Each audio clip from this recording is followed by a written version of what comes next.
ready? You got me running, you got me running, got me running. Shake it, shake it, shake it, baby. Raise your hands up, raise them out.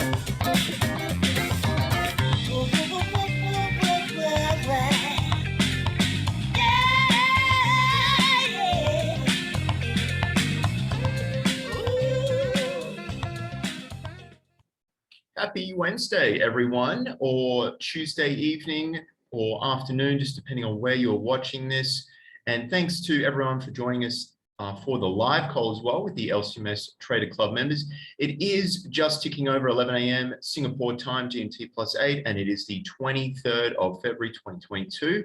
And as always, we've got a lot to discuss. This week in particular has been pretty jam-packed with the geopolitical tensions that are still very much ongoing with Ukraine and Russia. We had a very dynamic Reserve Bank of New Zealand meeting a couple of hours ago as well. So we've got Kim Hong going through that. We've got the pound in focus as well with the Wednesday call with Jen, and I'll be going through the DXY and the relative news as well. But just before we get into discussing the trade ideas and everything that is going on related to Forex today, I will just share the risk disclaimer as well, and I will read this out. So any information shared in this video is not intended to be a trade recommendation. It is solely the opinion and views of the speakers. So please remember to do your own analysis prior to entering any trades. And for the LCMS Trading Club members, feel free to ask questions, and once the call is finished, we do have everyone in the room as well ready to help out. It was pretty active last night, so I hope everyone had a good session too. But just to get us kicked off, we do have Gimme here just to go through the RBNZ interest rate decision and what happened with that as well. So a little bit there to go through. So over to you now, Gimme. All right, thanks, Scotty. Okay, so RBNZ. Show you guys the rate statement. Well, from the title, more tightening needed, you already know that it's probably a rate hike coming in from the central bank. Okay, so well, as expected, the central bank did hike interest rates, okay, by 0.25%. Too bad we didn't get to see a 0.5% hike. All right, but nonetheless, they are still very hawkish. Okay, let me go through point by point. All right, first part over here, the Monetary Policy Committee today increased the OCR, official cash rate, to 1%. Okay, previous was 0.75. All right, the committee also agreed to commence the gradual reduction of the Reserve Bank's bond holdings under the large-scale assets purchase program through both bond maturities and managed sales. Okay, so what this part over here is trying to say is the central bank, okay, has decided to start unloading the bonds holding under the LSAP program, okay, which was ended last year.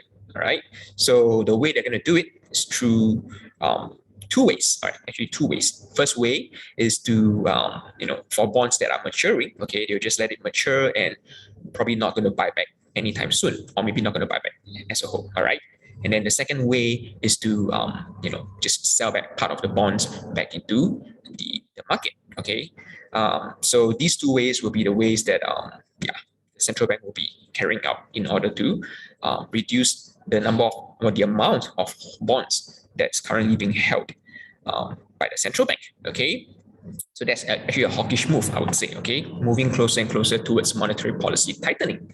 All right, then the second point over here. Okay, so this is the one over here. Weighing the options, the committee came to a consensus to increase the OCR by 25 basis points. Okay, the committee also affirmed that it was willing to move the OCR in larger increments if required over coming quarters. Okay, so this line over here, this sentence over here, basically tells us that a 0.5% hike in interest rates is still on the table. Okay, the central bank is still open to a larger increment of rate hikes, okay, like 0.5%. Okay, so we can still expect 0.5% hike in the near future, which will be definitely more hawkish as compared to a 0.25% hike. Okay, two more quotes that I would like to make, okay, highlight before going over to the report, which will be more fun, I would say. Okay. Okay, so this is the part over here. Economic capacity pressures have continued to tighten, okay, which is a good thing. All right.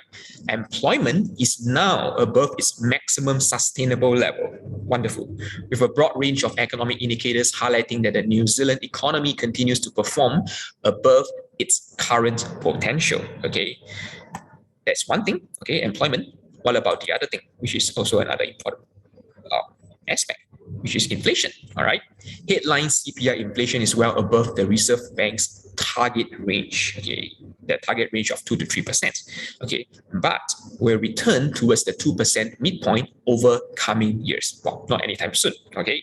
The near-term rise in inflation is accentuated by higher oil prices, rising transport costs, all these things we already know. Okay. Supply chain disruption and things like that. Okay.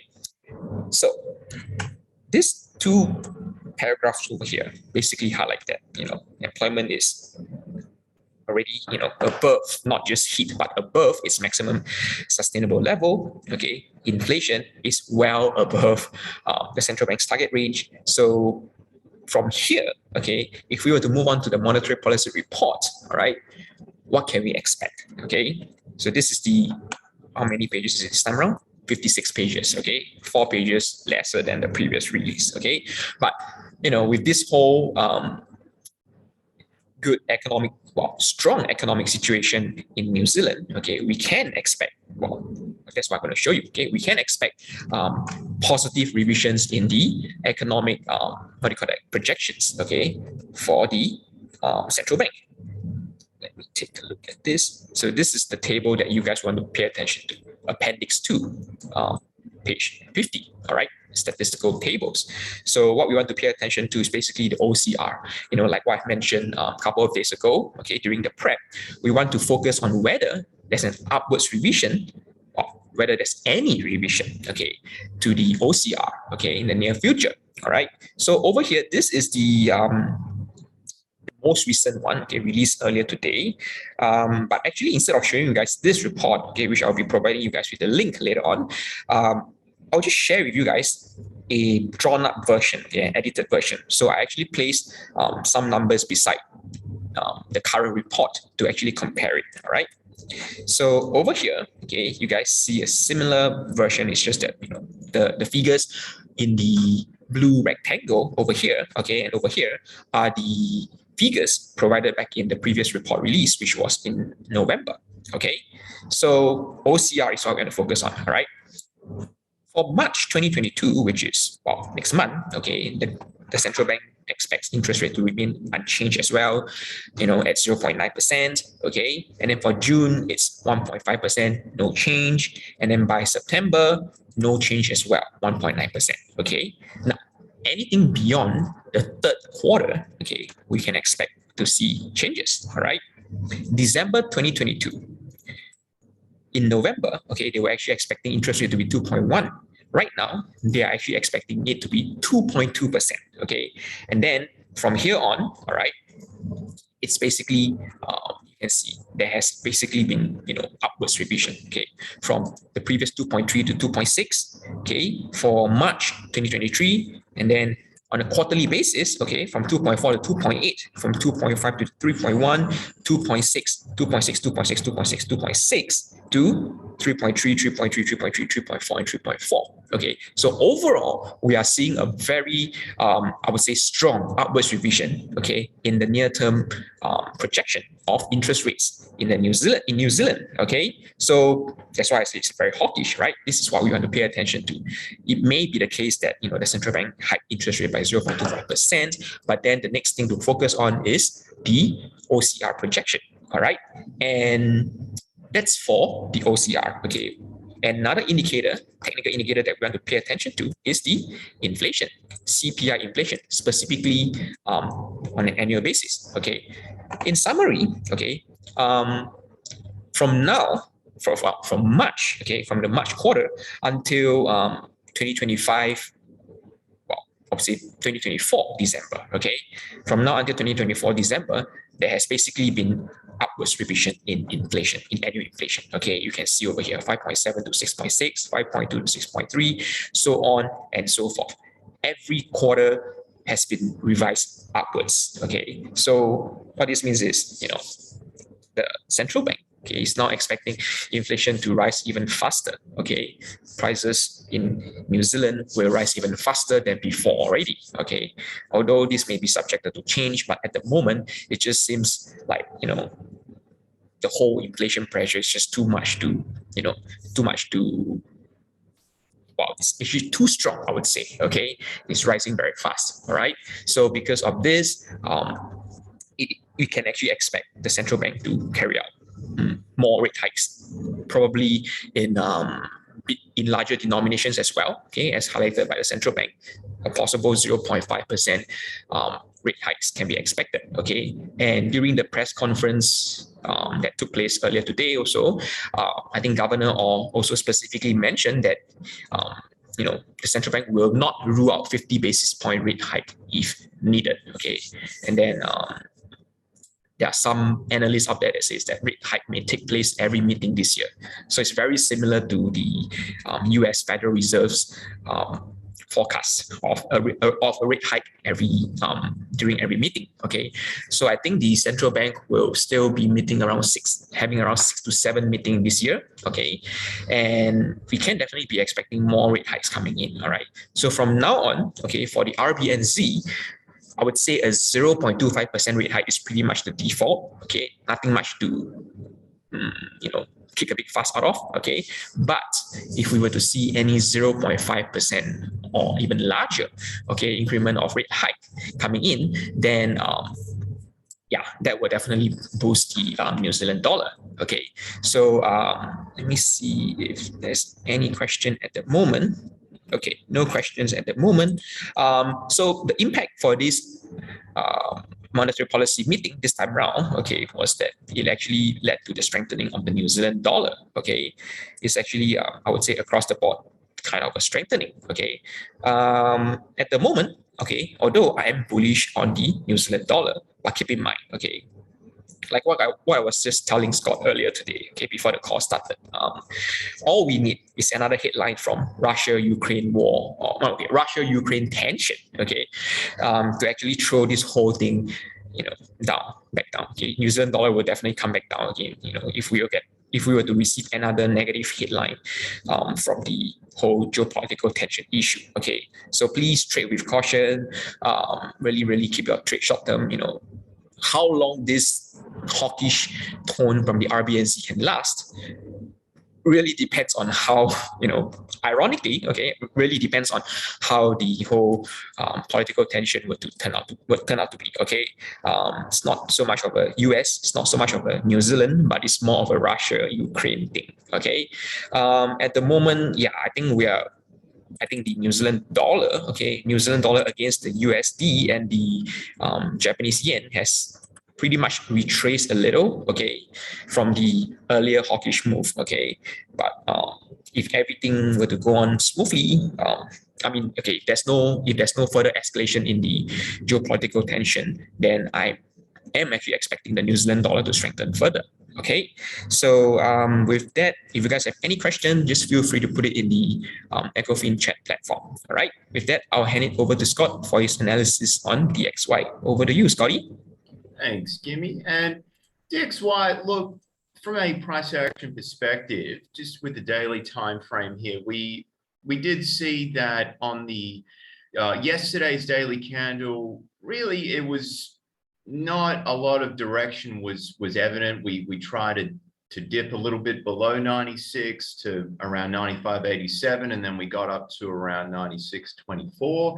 Now, interestingly though, and we'll just have a look on the 1 hour, you can see that price is still holding over 96, and not a lot of news out from the US perspective. There was really what's overwhelmingly driving markets right now is just the fact, what's going on with Ukraine and the deployment of Russian troops. And it's still a situation where there are opportunities, but I would look for other currency pairs to potentially trade, because it just looks like the upside potential is pretty limited, as you can see, where if you make a long at the lows of 96 flat, we don't have a lot of upside potential.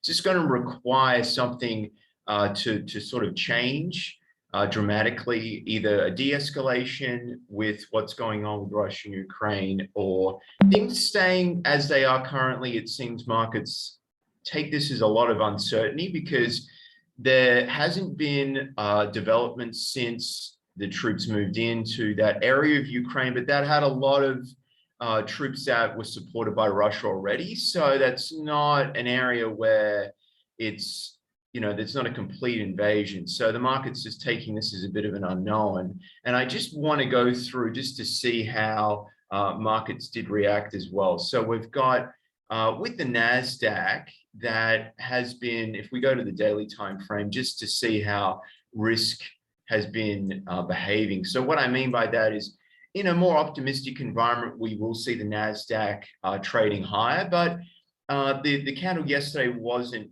terrible, and it's pretty neutral right now. But you can see that we actually made fresh lows down at around 13,500. And then what I will look at as well now is just a bit of a barometer is gold. So we did see a pullback, but now we're pressing again to 1900 USD per ounce. And it's just at an interesting point now. You can see that there definitely has been a bit of a break. This candle here is pretty significant, and we actually got as high as 1913 or so on gold. Now I'll have a look at the news just to see if we can get some direction from the news events that are coming out. Again, though, it's a very uneasy environment just with what's happening with these tensions and how markets are perceiving that. So just a little recap, we did have the flash manufacturing PMI come out a little bit stronger, and the flash services PMI, not a lot of market reaction, and the CB consumer confidence that came in a little bit higher. And for today, a lot of news outside of the US is sort of what's dominating, but we do have at 9:30 tonight the preliminary GDP for quarter on quarter. It's obviously not the end of the quarter officially because it's the 23rd, but we are looking at 7%, which is a slight increase on the previous quarter of 6.9. And then the other data points not as relative for a price sensitivity point of view. And then a little bit later, we've got FOMC member Mester speaking at 1 a.m. As well. So really, there's not a lot happening for this evening, honestly. As you can see, it's from a US perspective, it's really completely uneventful. So be a little bit mindful of that as well. And like we've mentioned, with what's happening with the New Zealand RBNZ meeting, there's some pressures there on the currency. But this week in particular, it's just going to be very interesting to see how Putin handles this situation and just what happens, either an escalation or a de-escalation, and be very sort of timely with exiting positions if it's not looking good. I wouldn't have optimism if it's moving against you. Make sure you do have some tight stops and be cautious with risk management as well. But with the US dollar, it's not really, there's not enough there to say, let's go long. I'd like to see it break 96.40 or so before thinking about that. But my thoughts still are more bullish for the US dollar, but it's just, we've got to see a little bit more information come out of this Ukraine-Russia development for now. But we do have the pound in focus, and there's a little bit going on with the pound as well, with the monetary policy report coming out later today. So I'll hand it over to Jin to go through the pound analysis. All right, thanks for that, Scotty. This is the hardest time to do this past 2 weeks has been the hardest time to do a 4-hour analysis of the markets, just because we've got news coming out as and when they like, with troops moving nearer and further away. What we are looking at here is that with the news for the pound dollar in focus, we do have the monetary policy report hearings later today at 5:30 GMT +8. With the details, Kim Hong went through that already during the session yesterday. So check the video from yesterday's currency call there. With that, what else do we have for the pound?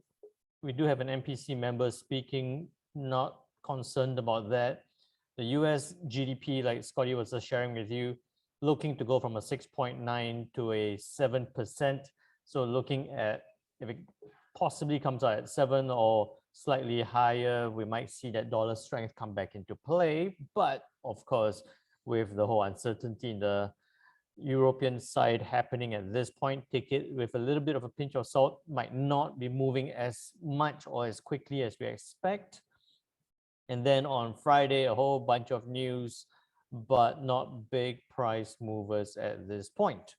So what should we be expecting for the pound dollar? Looking at the pound dollar here on the H4 time frame, the last time we spoke about it last week, we said that it was bouncing off this 1.3520 level. Look for it to move towards that resistance of 1.3627.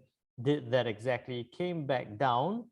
This could have been a second trade, but at this point now of 1.3590, looks like there will be no immediate trades happening. You shouldn't be looking to enter a trade now. Why? Is because if you were to sell at this point, let's say you were to sell at this 1.3584, a good stop loss or reasonable stop loss should be above that resistance at about 50 pips. A take profit would be about this support, almost about 50 pips. You're looking at a 1:1 risk reward ratio, but with no real direction over the last few candles. We saw it shoot down, shoot back up. It's just bouncing around there. 1:1 at this point. 1:1 usually would be a reasonable trade or okay trade. At this point, it's just a little bit too risky. What I would in fact, or instead prefer is to look for the pound dollar to possibly, to possibly move back up towards that 1.3630 resistance, and then look to sell it down. Look to sell it down from that point. With that, you would have an opportunity to keep your stop loss quite tight at about 20 pips.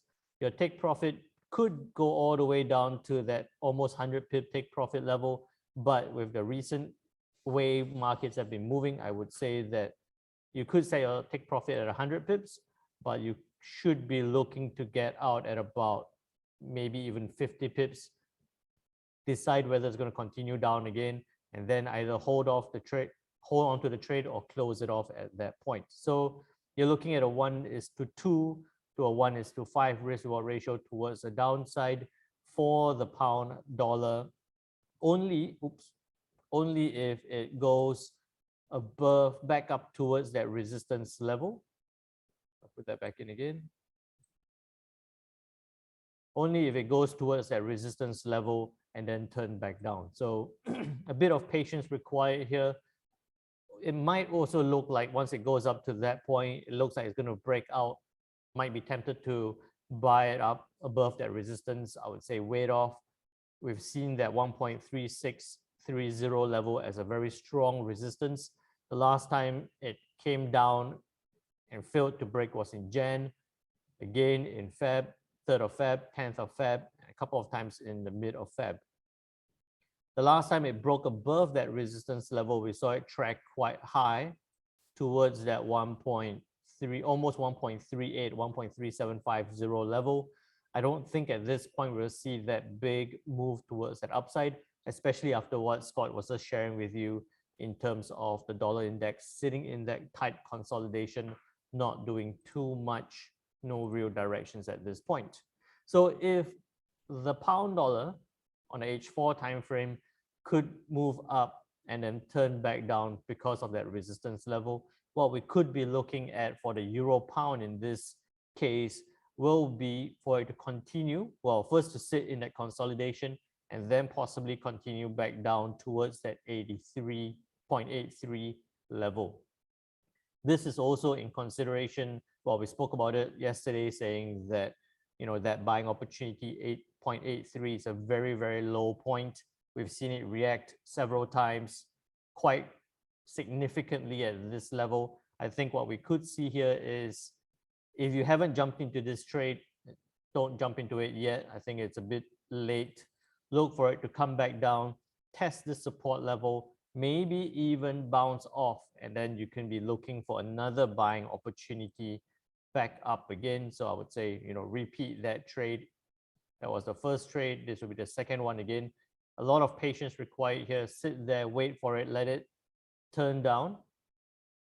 Put the arrow there. Let it hit back down towards that support level, or maybe, or maybe even slightly beyond.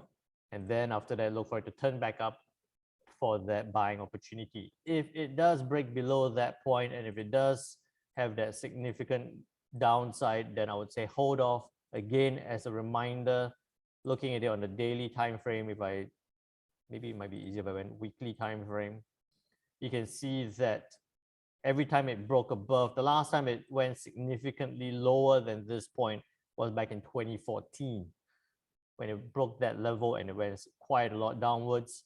Since 2016, it's held that point once in December 2016, May 2017, December 2019, Feb 2020, and now it's approaching that level again.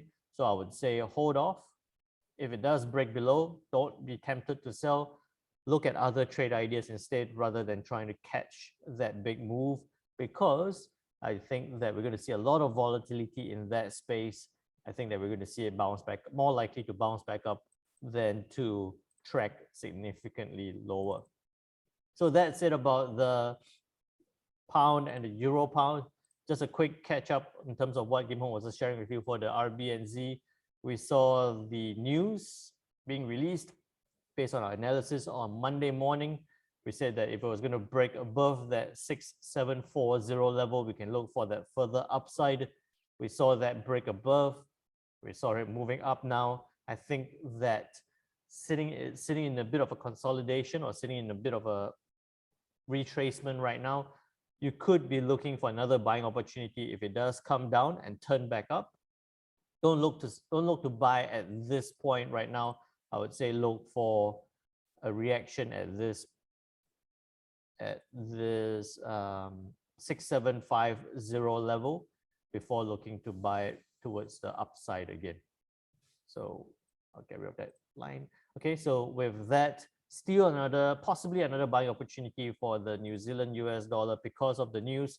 Looking at it on the H1 time frame, you could even be looking for it to track lower, or if it does break above 6780, you might be looking for another buying opportunity there as well. This is on the H1 time frame, something that you want to manage quite closely, especially with the way markets have been performing at this point.